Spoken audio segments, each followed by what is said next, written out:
मुसळधार पावसामुळे पुण्यातील अनेक शाळांना सुट्टी जाहीर करण्यात आली। स्थानिक शाळांनी निर्णय घेतलेला आहे, मुलांना सुट्टी जाहीर केली आहे। मुसळधार पावसामुळे अनेक ठिकाणी मोठ्या प्रमाणात पाणी साचलंय।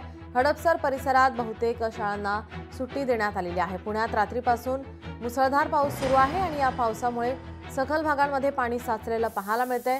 त्याच पार्श्वभूमीवर आता अनेक शाळांना सुट्टी जाहीर केलेली आहे। दत्त मंदिर परिसर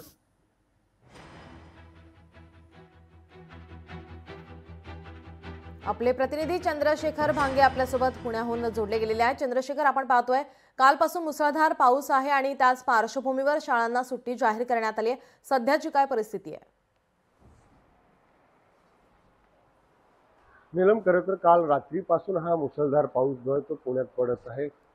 आपण पाहिलं की या सगळ्या पावसामुळे अनेक ठिकाणी झाडे कोसळलेली आहेत आणि मोठ्या प्रमाणात जे आहे ते पाणी रस्त्यावरती साचलेलं आहे। आपण जर पाहिलं तर हडपसर परिसरामध्ये मोठ्या प्रमाणात हा सगळा पाऊस आपल्याला पाहायला मिळत आहे। त्याचबरोबर लोणी काळभोर रस्त्यावरती जो आहे तो सोलापूर रस्त्यावरचं मोठं पाणी जे आहे ते रस्त्यावरती आलेलं आहे।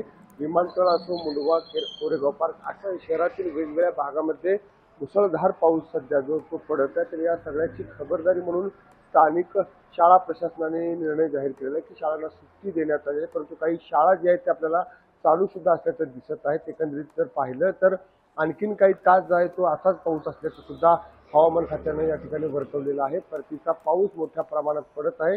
ज्या पद्धतीने आपण पाहिलं की या सगळ्या पावसामुळे जे आहे ती शाळांना सुट्टी देण्यात आलेली आहे आणि या सगळ्या पावसामुळे जे आहे ते आपल्याला या ठिकाणी मोठ्या प्रमाणात रस्त्यावरती पाणी आलेलं दिसत आहे। एकंदरीत शहरामध्ये मोठ्या प्रमाणात हा सगळा मुसळधार पाऊस रात्रीपासून पडत आहे।